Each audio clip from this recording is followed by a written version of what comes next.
అందరి దృష్టి మీ మీద ఉంది. మోడీ నుంచి అమిత్ షా వరకు అసదుద్దీన్ ఓవైసీని మీరు ఓడించగలరు అన్న వాళ్ళ దానిలో ఉన్నారు. బట్ పాసిబుల్ అంత ఈజీగా ఓవైసీని ఓడించడం అంటే? 2 లక్షల మెజారిటీతో కంటిన్యూస్గా ప్రతిసారి గెలుచుకుంటూ వస్తున్నారు. 2 lakhs తక్కువ మెజారిటీ రాలేదు. Is it possible? ఒలింపిక్స్లో స్విమ్మింగ్, ఆర్చరీ ఇవన్నీ స్పోర్ట్స్ మెన్ వెళ్తారు కదా, వెళ్లే ముందు వాళ్ళతో కూడా అందరు ఇట్లే అంటారు, ఈజ్ ఇట్ పాసిబుల్ అంటారు.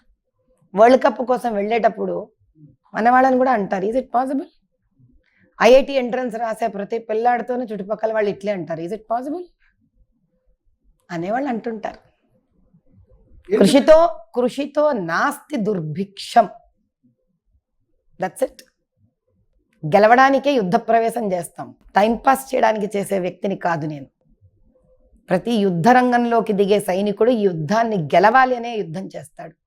కార్గిల్ దానిలో కూడా బార్డర్లో నిలబడిన మన ప్రతి సైనికుడు దాన్ని గెలవాలని నిలబడతాడు.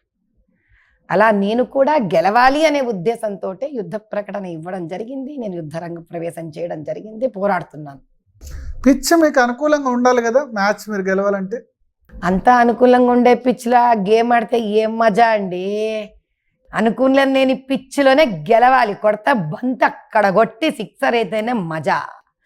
అన్ని అనుకూలంగా ఉంటే నాకు మజాగా ఉండదు. సో అందుకనే హైదరాబాద్ సీట్ కొడితే కుంభస్థలాన్ని కొట్టాలని హైదరాబాద్ సీట్ సెలెక్ట్ చేసుకున్నారు. కుంభస్థలం కొట్టి అది మట్టిగడ్డ అని చూపించాలనేది నా మజా.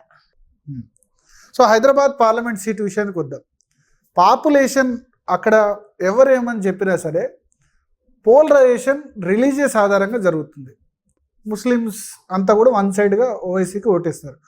పాపులేషన్ పర్సంటేజ్ చూస్తే 50% కంటే ఎక్కువ ముస్లిమ్స్ ఉన్నారు. గతంలో సమానంగా ఉండేదేమో, బట్ ఓల్డ్ సిటీ నుంచి హిందూస్ అంతా మైగ్రేట్ అయిపోయారు. దాదాపు 55 to 60% ముస్లిం పాపులేషన్ ఉంది. 7 సీట్లు కూడా ఎంఐఎం చేతిలో ఉన్నాయి.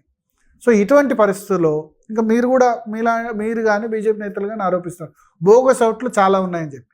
సో ఇటువంటి పరిస్థితుల్లో ఇప్పుడు అక్కడ టీఆర్ఎస్ హిందూ క్యాండిడేట్ పెట్టింది. ఇటువంటి పరిస్థితుల్లో మీ గెలుపు ఎట్లా సాధ్యం? అన్నిటికన్నా ముఖ్యం ఏంటంటే 40 సంవత్సరాలలో ఆ కాన్స్టిట్యుయెన్సీ మొత్తం వెనకబడి ఉండడము. ఏదైనా ఒక వ్యక్తి ఆధ్వర్యంలో 40 ఏళ్ళు ఒక కాన్స్టిట్యుయెన్సీ ఉంది అని అంటే అది అభివృద్ధి వైపు వెళ్ళాలి, కొంచెమన్నా వెళ్ళాలి. అక్కడ ఇది వరకు కాస్త డబ్బులున్న ముస్లిమ్స్ అంతకన్నా భయంకరంగా దిగజారిపోయారు. అంటే ఎవరైనా అసదుద్దీన్ని వ్యతిరేకిస్తే వాళ్ళ జీవితం అతపాతాళంలోకి వెళ్ళిపోతుంది. అలాంటి ముస్లింలు చాలామంది ఉన్నారు. వాళ్ళెవ్వరూ ఓట్లు వెయ్యట్లేదు అసదుద్దీన్కి. హిందువుల పరిస్థితి ఏమిటంటే ధైర్యంగా హిందువులాగా బతకాలంటే బతకనివ్వని పరిస్థితి ఉంది. ఇప్పటికీ మీకు మలక్పేట్లో కొన్ని దేవాలయాలకు వెళ్ళనివ్వకుండా వెళితేనే బెదిరించే వాళ్ళు ఉన్నారు. కాబట్టి ముఖ్యమైన విషయం ఏమిటంటే అసదుద్దీన్ ఒక నిజానిజాలను బయటికి వెలికి చూపించి ధైర్యంగా నిలబడే ఒక వ్యక్తి కోసం ఎదురు చూస్తున్న కాన్స్టిట్యుయెన్సీ అది.